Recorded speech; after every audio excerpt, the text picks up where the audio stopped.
So Chapter 10 is about discovering devices. It's also about managing devices and a bit of maintenance as well. So I always lose a bit of real estate with this. So first part of the chapter is CDP, which is Cisco Discovery Protocol. And so basically, if I go into this router here, if we do show CDP neighbor, it's already running by default. And so this router, of course, is router 3. So it's directly connected to router 1 and also switch 1. Hello. Is that a question or is it just the sound?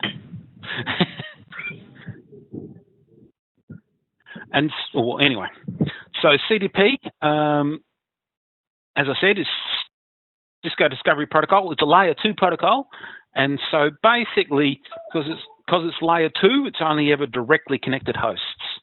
And so, as I said, this is router 3. It's directly connected to router 1 and switch 1. And so that's all the information you get here. Now let's show CDP neighbors. We can do show CDP neighbors detail, and that gives us a lot more information. Now, R1, it shows you IP addresses as well. It shows you, it's also got the switch here. Now, I think I must have not configured the switch. That's why it's just all very plain. Full duplex, CDP version 2. And then looking at R1, we've got the interface it's connected on via and other such things like that. So you do get a fair bit of information. You even get, the hardware platform. You get the version of the operating system they're running. So it's all very handy information that you can record. And so if you've been dumped in the middle of a network saying, hey, it's not working, such and such isn't working, you can actually plug into a Cisco device and then from there show CDP neighbors, and then you can actually start plotting it out because it even tells you, what interfaces they're connected via. And so where was that one? And so local interface. And so the switch is connected via gig 0/0, and on the switch itself, it's on gig 0/1. So you can actually start plotting it out with a great deal of detail. And then once you've got that information, you can then go into the next device and then do show CDP neighbor again, and you will actually be able to build up a big picture of what's available out there. So or what the topology of the network is. And so very handy. Now CDP, Cisco Discovery Protocol, is of course proprietary, and so there is an open standard called LLTP. I think it's so it's basically an open standard version of it. And so the command to run CDP globally is CDP run, and so that will turn it on for any active interface. You can, of course, do no CDP run. So if we go en conf t no CDP run, and I've just turned it off. So now if I do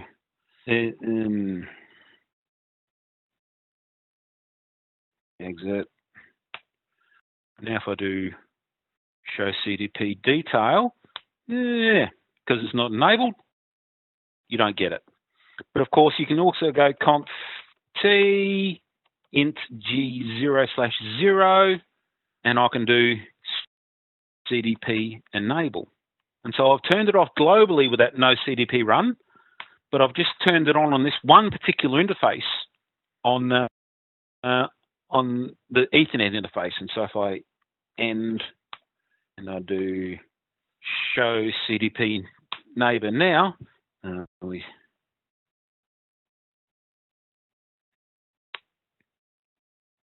very strange. Let's just do a show run and see what's happened. Did I?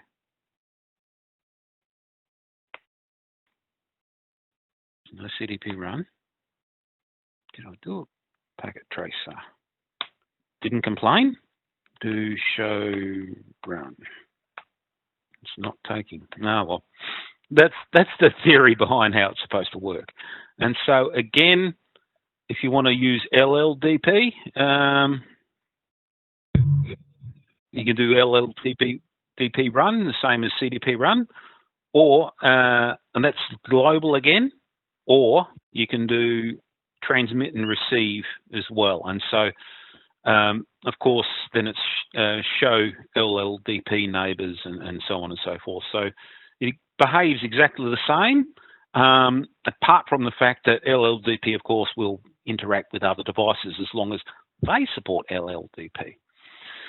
Okay, so that's CDP. Certainly useful, but it's also regularly turned off by many people. Because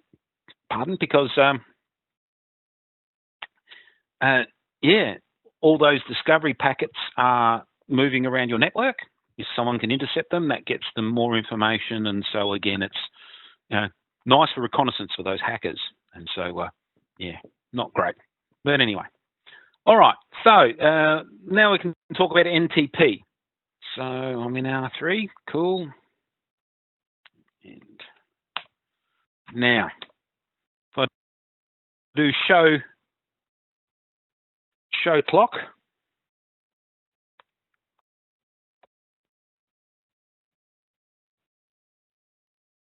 you'll notice that it's March the 1st, 1993. And so basically, as far as routers are concerned, while they're specialized computers, they're not certainly identical to your desktop machine. And so they don't have a CMOS that keeps track of the time when they've been turned off. And so basically, if a router boots up, someone needs to tell it what the time is to make its time correct. Now, if you're interacting with a router directly in the command line, you really don't need to know the time. But when it comes to managing them, and if you're monitoring your devices through a centralized server or something like that, then a meaningful timestamp is a handy thing to have. And so basically, I can set the time using this command here. So set clock, and then the hour, the minute, and the seconds, and then the month, the day, and the year. So if I do that and paste it in, it must be Conti, sorry.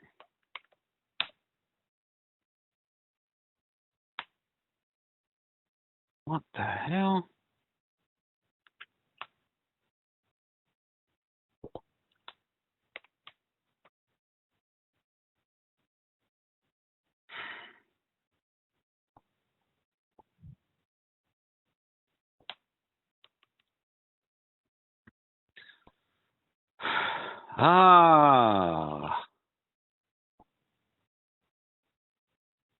Bloody hell.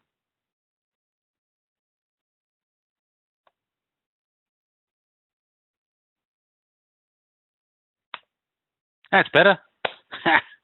What did I do there? Anyway, so clock set and then the time. So now if I do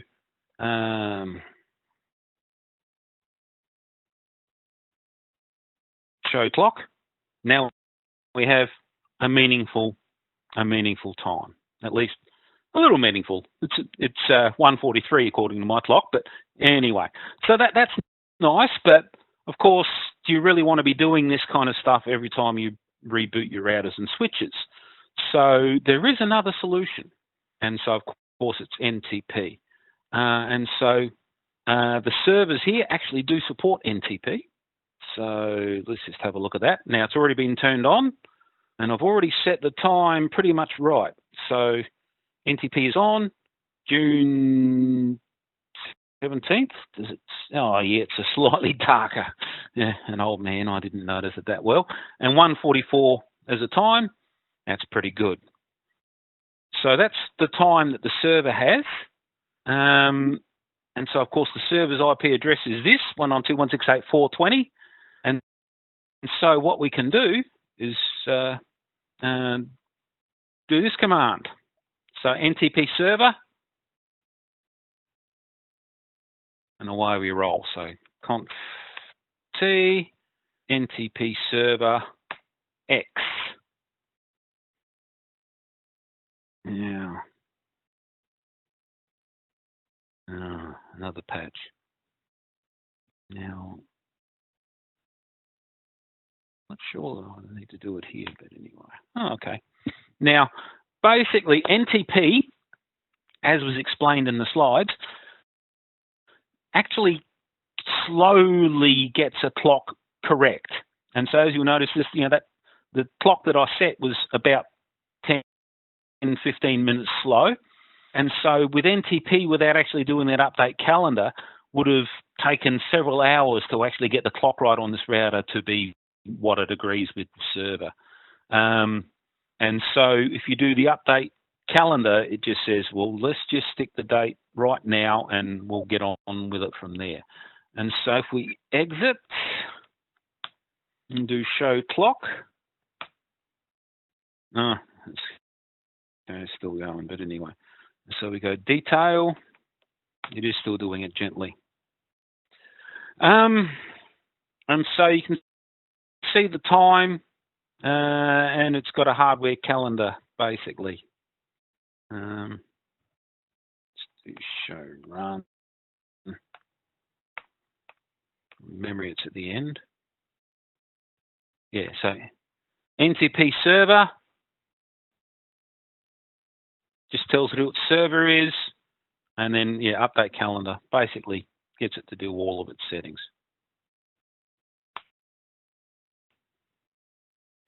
Yeah, so that's NTP. So that's certainly an automated way. So as soon as the router boots, it will actually then update its time from the NTP server. So now you might have your some Windows servers do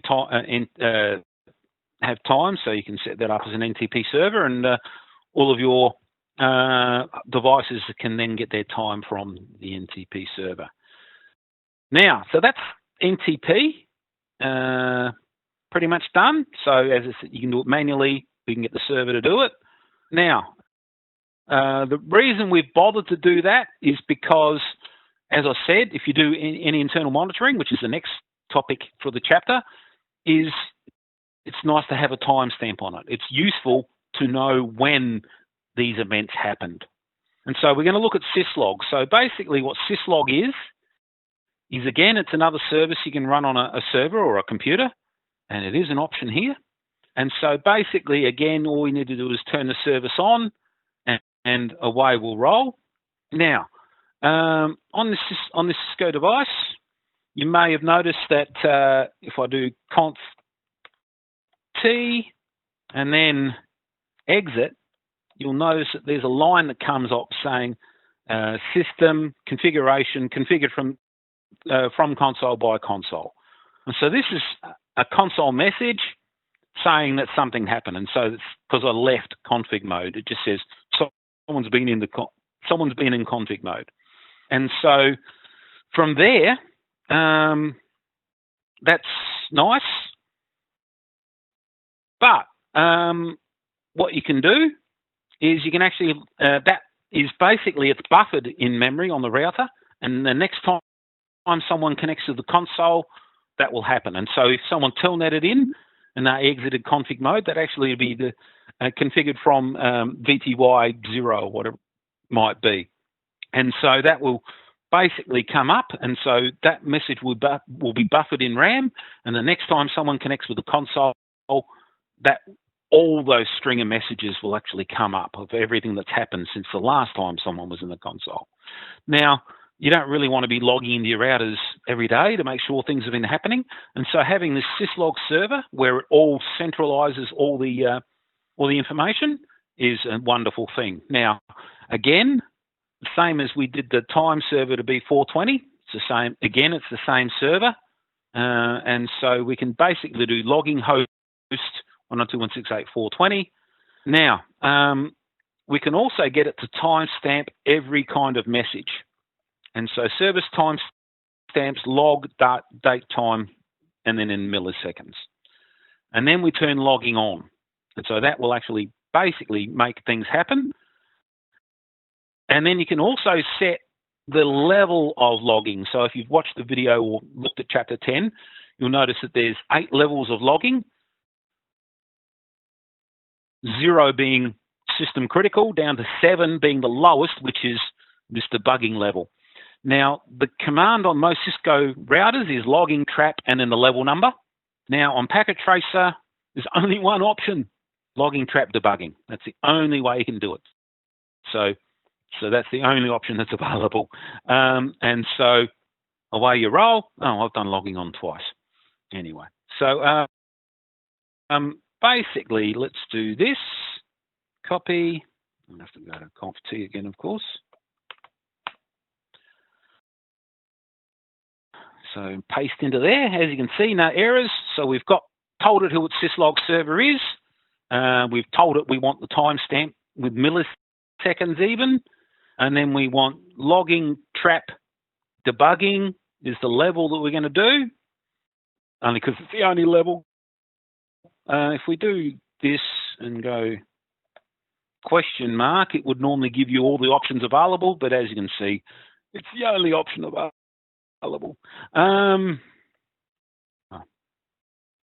Logging, and then if we do just question mark like that, and as you can see, on does it to actually turns this logging on. Now, if we exit, you'll notice that now that I've put a timestamp on it, these are the messages that have popped up, and it actually gives you a timestamp. And so, as opposed to when we just left config mode before, we just said that. Now we've got a full timestamp on it by putting in that timestamps line there. So that just makes it a little more interesting. Now let's see if it's on the server, and yes, it is. So now we've actually got log entries. Now, what I might do, just for something a little more interesting, is serial interface, is it?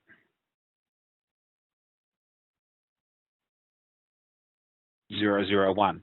I might just shut down S001. If I can't shut down the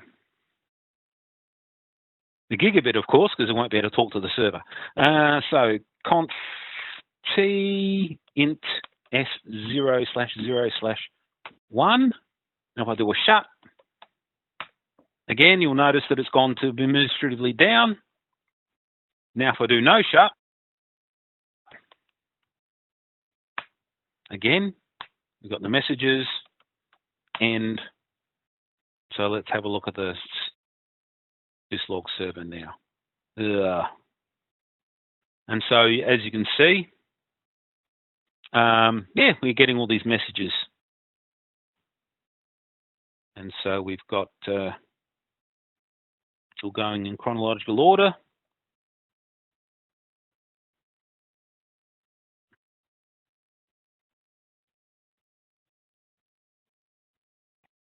Play with the widths? Apparently not. Well, and so basically, instead of having to get to every device to figure out what's happening, you can actually have a centralized syslog server, and basically it's identifying itself by IP address. And so there was a command there that I didn't actually talk about earlier. It was logging source interface G00. Basically, the reason you would do that is it would always put G00's IP address as the source, just so that it will always appear as being the same one, because depending on the syslog server you're running, it will often organize it in by host. And so if G00 went down and it needed to use a different source address, it would actually have 2 separate logs for the same device, and so that doesn't necessarily work particularly well. So that's why you do that logging source. Now I've got it commented out because it doesn't work on Packet Tracer, but on real devices, yes, it will work. All right, and so one more thing, TFTP. So a TFTP server is trivial file transfer protocol. And so let's have a look at this. And so this is a TFTP server. All that needs to be done is turned on. Now, these are files that you can transfer from the server to the device. I'm not going to bother doing that. But what we can do is we can actually, again, it's the same IP address, so that's handy. If we do copy running config to TFTP, now it just needs to know the IP address, so 192.168.4.20, isn't it? Yes. And R3 config, because this is R3, is a host name, so we'll say that yes, writing, and away it goes. That it transferred the 900-byte file there. So now if we look at TFTP, might get yeah. Now there's an R3 config file on the TFTP server. So that's another way you can back up your configs. Now that's wonderful.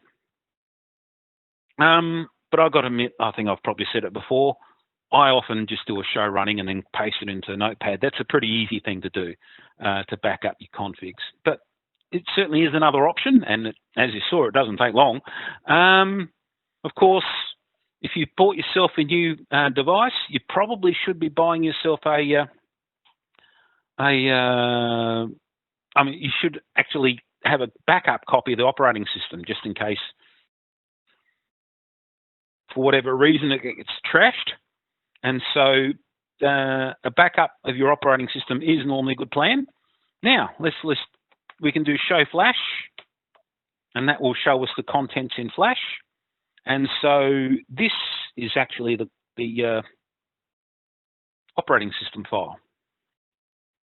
Now, what we can do is just we'll send up the TFTP. Now, this is something I'll regularly do, I've got to admit. So I'm just going to copy that so I don't need to type the file name in again. So if we do copy flash to TFTP, it's actually going to ask us what file, and so source file name. So that's why I did the copy. And so enter address of the name of the remote host. So 192.168.4.20 is the TFTP server, and it also wants to know what file name to give it. Now I'm just going to make it a little easier on myself. C1900 to find it in the R3.bin. So what I'm calling it is C1900-R3.bin, and so that's the file name will be stored on, just so it stands out a little bit from the crowd on the TFTP server. And so now, again, the operating system's a lot bigger than a config file, and so it's transferring it to the TFTP server. It's completed, and I've got to admit that's faster than what happens in the real world, but anyway. And so if we go back to here, we look at TFTP, and there is your C1900-R3 bin. And so that's a way that you can, I normally wouldn't change the file name because the file name is descriptive and useful, but yeah, I just did it this time just so it would stand out from the crowd because there's a lot of iOS file names here. So that's why I did that. But normally I wouldn't, but yeah, I just did that for the illustration purposes. All right, so has anyone got any questions on that? So that's chapter 10. And so I might hit the save button while I can. I'll update. I think there's already a copy on there, but I think I've changed things a tiny bit since last year's version, which is up there. So I'll update this done file. And I've also modified this a bit because there was a typo in it, wasn't there? So, oh, damn, I closed the wrong one. Yeah, so I'll close that.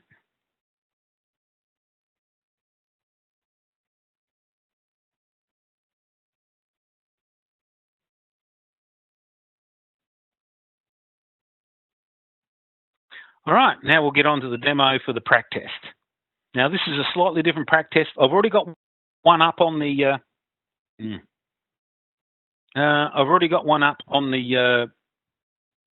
Cisco server. But so basically, this is the old version, and I've created a slightly newer version. It's not greatly different. And so basically, we have. I clicked on Chrome when I was trying to open that. There we go. And so basically, we've got 3 routers. So 2 routers from our organisation. There's also one from the ISP. There's an external host, just so we can test some connections. And so these 2 internal routers will need to have RIP running between them. There'll need to be a default route on this one pointing to the rest of the world that gets advertised to this router as well. We also need to define some VLANs. And so basically, we've got VLANs to create, VLAN 100 and VLAN 200. We've got to assign those ports.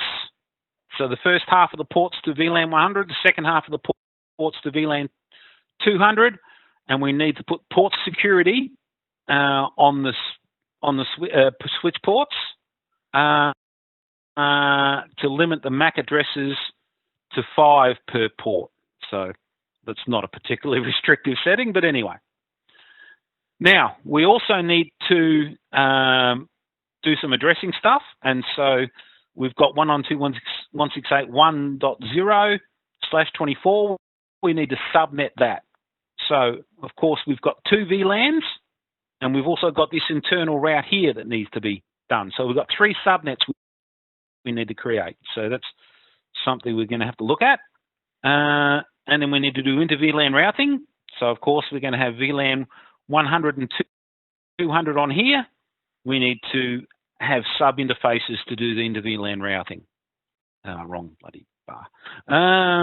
We need to configure a default route to the ISP, as I said, from that router up the top there, and also a default route from the ISP back. Now, we need to configure a DHCP server. Now, this is probably something we haven't looked at before. I might have shown it briefly, but there is a DHCP server on these devices. And so basically, I'll go through that shortly on how it's configured. I won't do it yet because I haven't set the IP addresses yet. And so we're actually going to use a server for DHCP. Of course, you will need to use a helper address because there's only one server that's only a member of one VLAN. There's 2 VLANs, and we want all hosts to get DHCP addresses. So as it says, all PCs on all subnets. Of course, the servers need to have static because you can't have a DHCP server without it having a static IP address. And of course, a static one would be handy because there's a web server here as well. And so that's actually going to be something we'll have to play around with NAT. That's actually got to be accessible from the outside world. So that having a static IP address would also be useful. All servers need to have static IP addresses, and RIP version 2 needs to be running. And then NAT, we have all NAT being leaving the internal network to the ISP. And also a port forwarding static assignment for that web server. So, basically, we've got to put NAT on this router. Of course, it's the boundary router to the ISP. RIP version 2 between them. And, of course, the VLANs and other such information there. So, how are we going to do that? Now, what I've done is I've actually got these /20, not 24, /26, sorry. So it's something I haven't actually put on this file yet. So it's 192.168.1.0/24 with 3 subnets needed. And so basically, if we borrow 2 bits,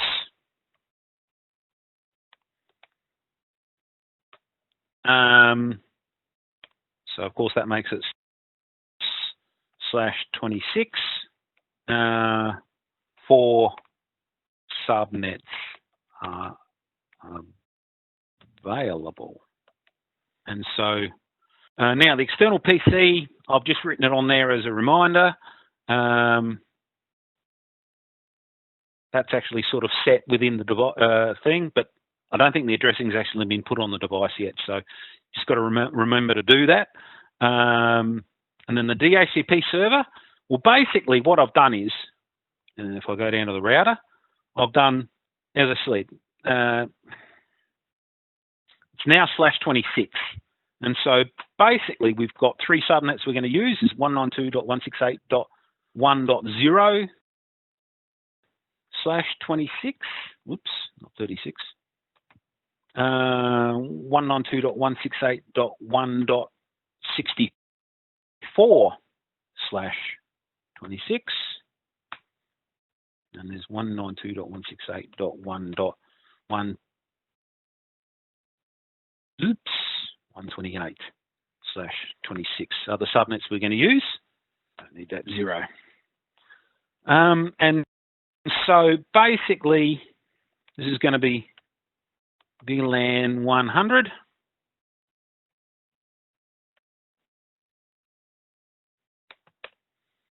VLAN 200. And this is the WAN link. They're the addresses I'm using. So that's the addressing scheme I'm using. We need 3 subnets. So the closest we can do is creating 4 subnets. So there's also a subnet, I suppose I could specify it, 192.168.1.196 /26,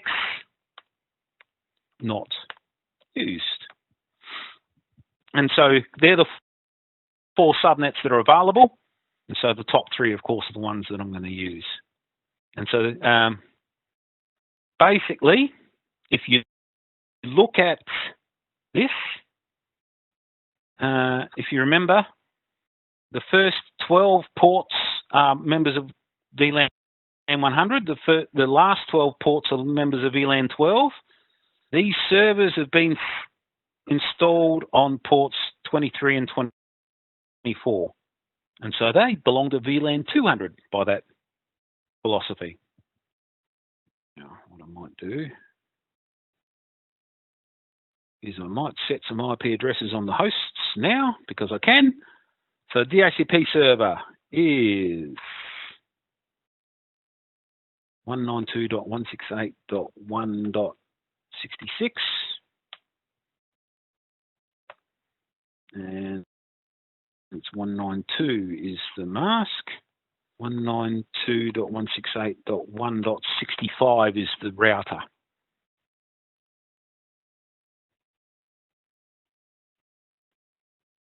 So that should have taken, hopefully. Yes. And so here, 192.168.1.67. Oops. Bloody hell.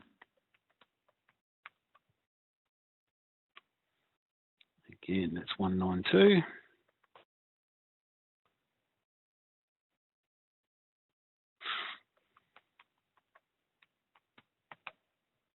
And that's the router. I haven't assigned that yet, but that is my plan. So the 2 hosts are now configured, 67 and 66. Now that's important because, of course, they're going to have to be referred to in the config. All right, so let's have a look at the switching. Now, we need to create VLANs 100 and 200. Now, I've called them sales and marketing just because I can.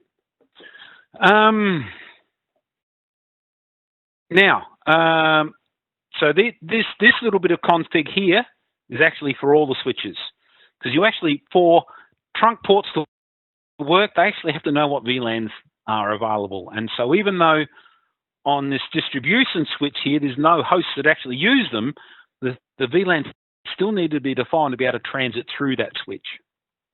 And so all the switches need to know that. And all the gigabit ports on the switches are trunk ports. Now, the distribution switch actually has 3 trunk ports, that one, and that one. So I also needed on the distribution switch to do this extra bit as well.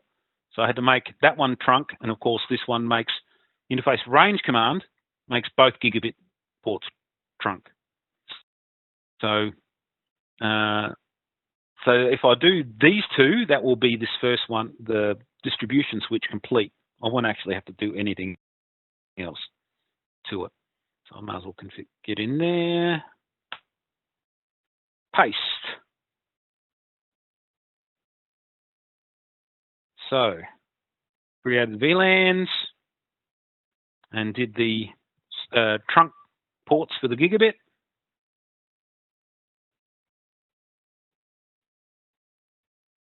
I'll also do this here.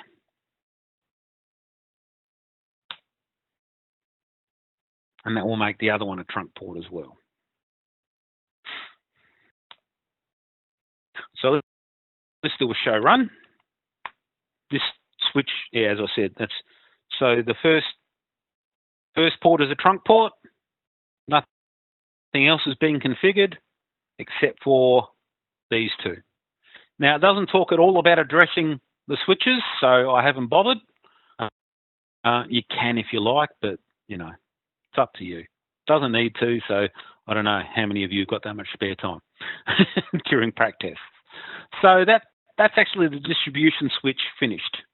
So now I'll do this one that's required on all of them. Copy.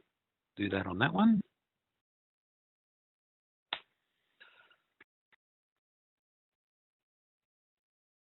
No complaints there. I suppose I should do show VLAN.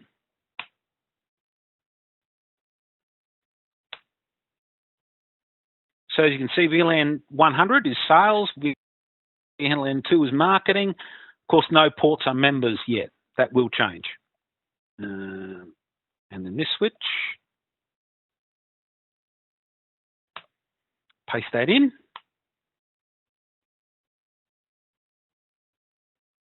Now, basically because there's no addressing, the access switches can have identical configurations. And so now, if we go back to this, I suppose, is probably the first thing we should do. What other things are required for switching? So ports, as I said, 1 to 12, VLAN 100, ports 13 to 24 are VLAN 200, and we need port security to limit the MAC addresses. So how have I done that? So as I've done interface range, 1 through to 12, made it an access port, made it belong to VLAN 100, turned on switch port security, and configured port security to have a maximum of 5. And so the other range is damn near identical, other than, of course, they're members of VLAN 200. So let's have a look at that.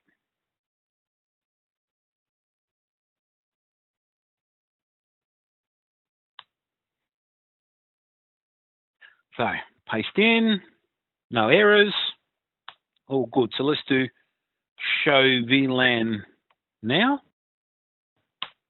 And so now you can see that there's very little in VLAN 1.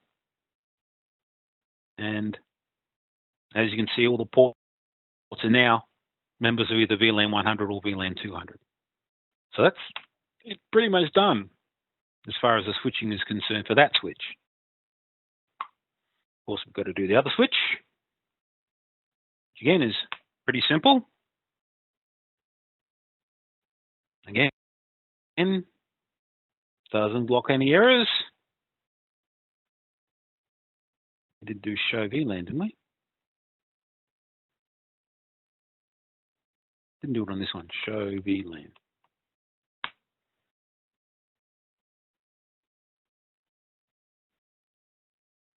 So again, all the ports are members of that.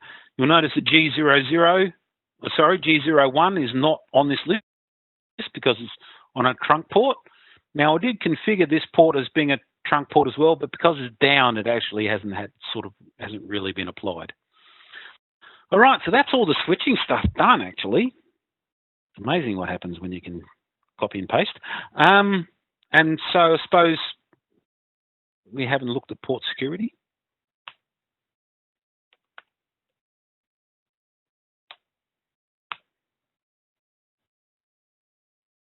And so here you can see on port security that the maximum count is 5.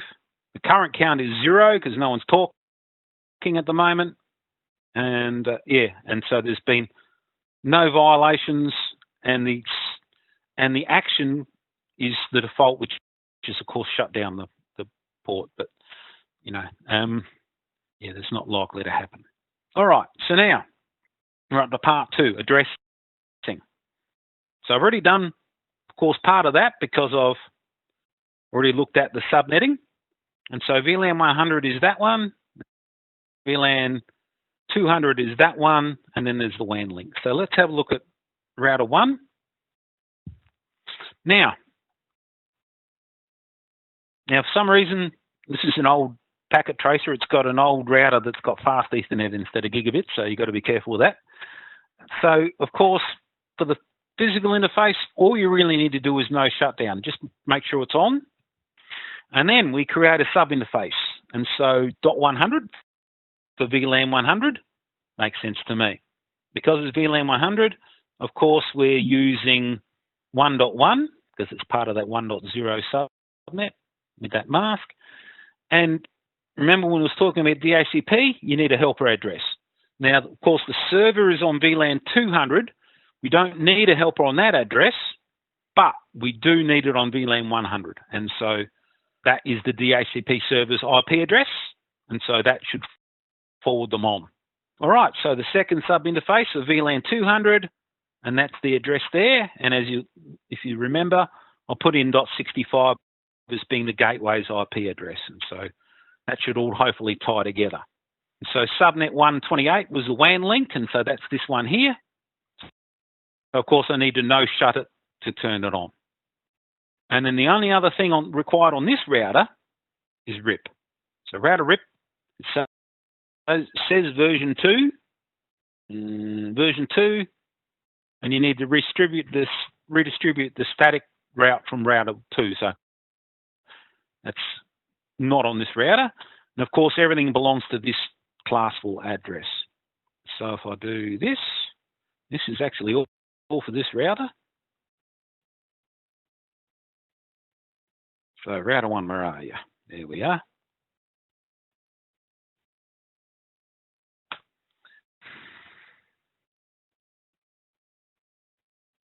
Now,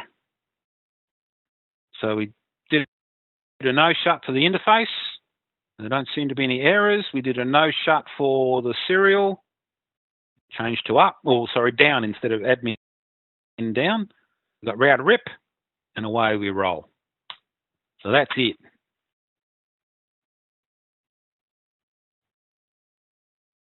So now if we do show IP route,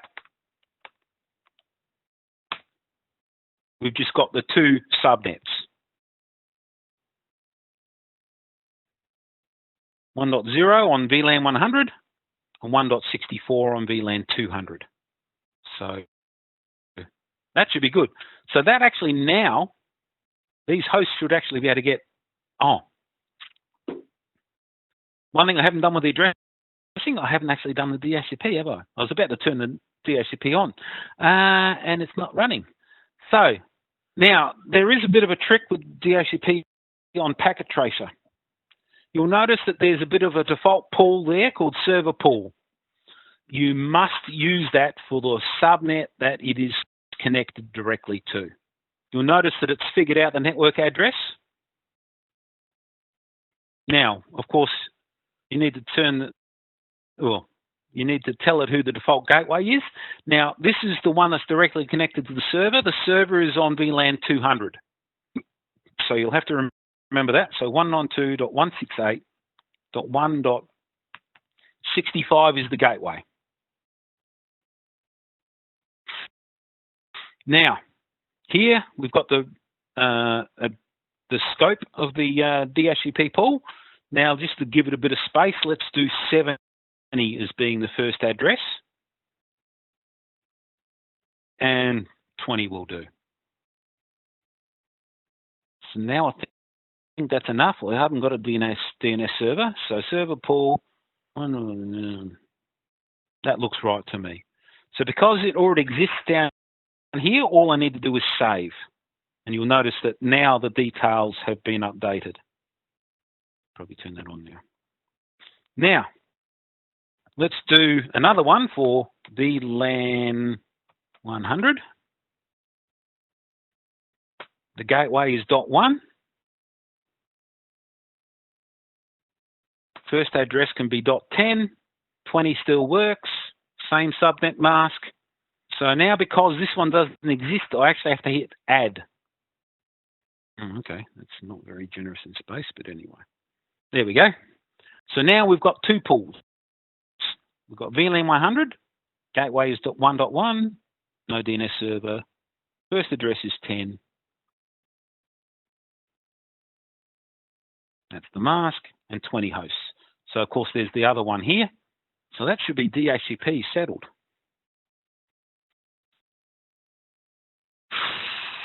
So let's turn this one on. Let's get it going DHCP.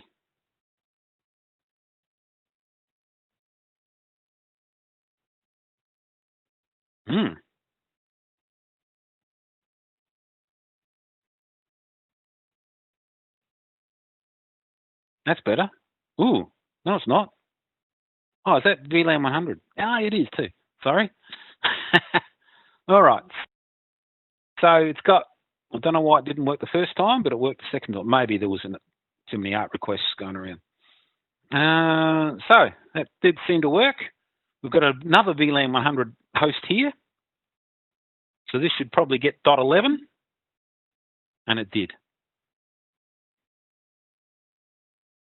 And here, it's on VLAN 200, so it should actually get probably .70, I'd say. And it did. Now, one thing I didn't mention in the config, so I think I did briefly mention the IP helper address. So that's the only reason that VLAN 100s are working, is because of the IP helper address. Okay. Now, router 2. Let's talk about these things here. Now, I'm going to say the inter-VLAN routing is already done. Default route we got to do. Still got to do RIP version 2 on this, and got to redistribute the static route. Also got to do the static route. So that's what's got to happen on router 2. So let's have a look. Now, we need to do the internal WAN address. Now, this is the router we're going to do NAT on as well. So we need to have NAT for all the hosts to get to the outside world. We also need to do that port forwarding we were talking about. So because this router has NAT, all active interfaces need to have IP NAT inside or outside. Now, this is the internal WAN interface, and so that's IP NAT inside. Now, this interface already has an address, but it needs to be told it's on the outside. So again, RIP version 2, with the network number, we need to advertise the default route. And here is the default route. So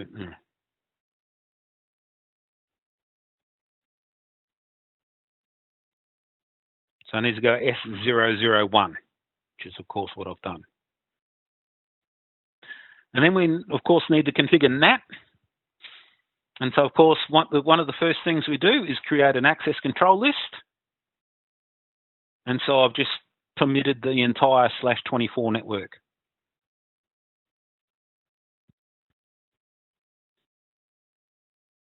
Widen that a bit. IPNAT inside source list 1, back to that. And I'm just using the interface from S001. So, yeah, what's the address? 200.0.0.2. And of course, overload means that it will do PAT instead of NAT. And so we need to do that port forwarding, like it said. Now, so we've got this machine here is the web server. Let's just get it out. So remember, it's 1.67 is its address. And so IPNAT inside source static. Then you have to specify TCP because we're talking about port numbers. And so that is the inside local address, including port number. And this is the inside global address. And so that should pretty much be that for that router.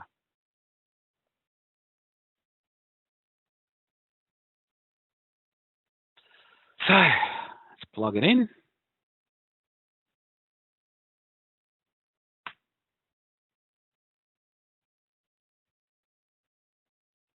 Okay. An IP address, we've got a no shut. Typing that outside. No error messages. That's always a good thing. All right. So I've also configured RIP in there somewhere, so let's make sure that RIP is working.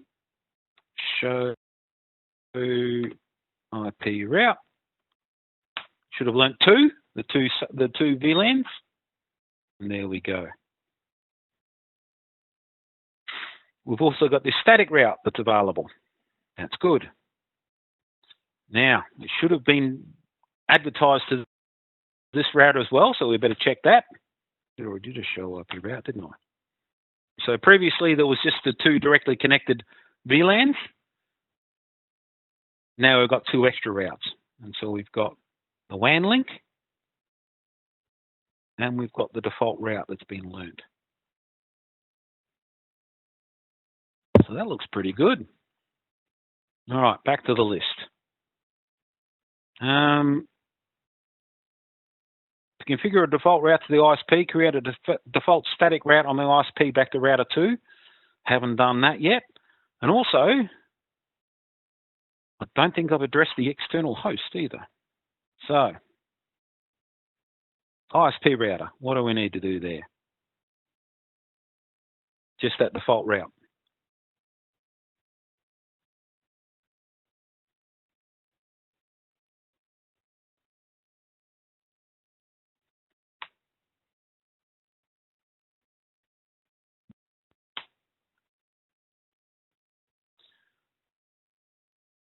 And the host. No DHCP for this.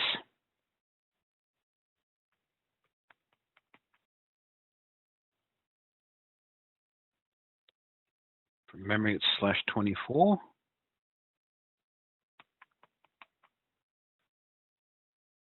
And from memory, that's the IP address. Yes, it is. All right. It is /24, isn't it? Yes. Everything is on this router. All right. So 198.0.0.2. Let's try some pinging. Let's see if we can get some NAT going. Oops.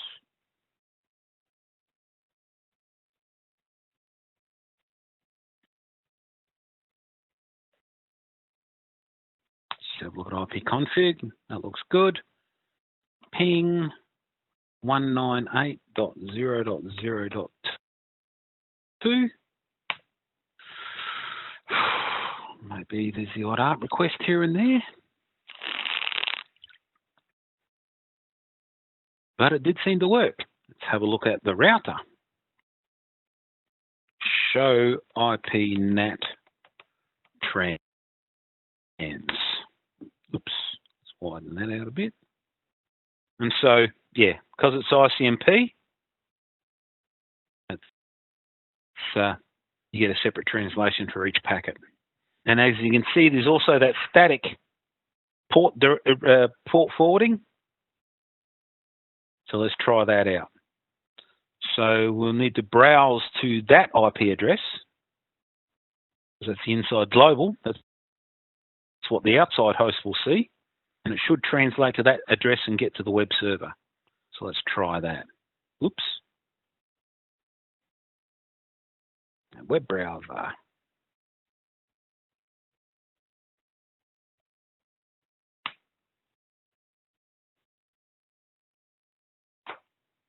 Okay. So that is the web server.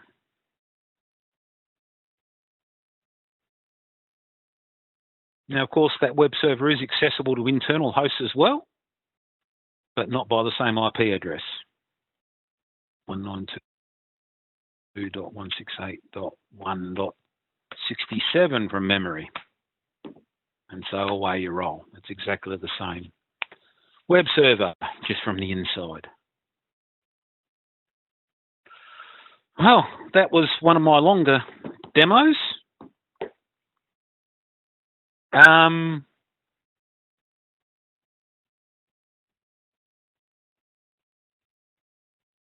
Does anyone have any questions on that? Lost. So yeah, basically, go ahead. What's that? I was going to say, is it going to be the same setup as the last one? Same 130 to 230? Yeah, same format as... Yep. Yeah, 130 to 230 will be the theory, and then 230 to 330 will be the practical. Yeah. Ah, sorry. Yeah. 230 to 430, sorry. No worries. Thank you. Yeah, 1 hour for theory, 2 hours for practical. Yeah.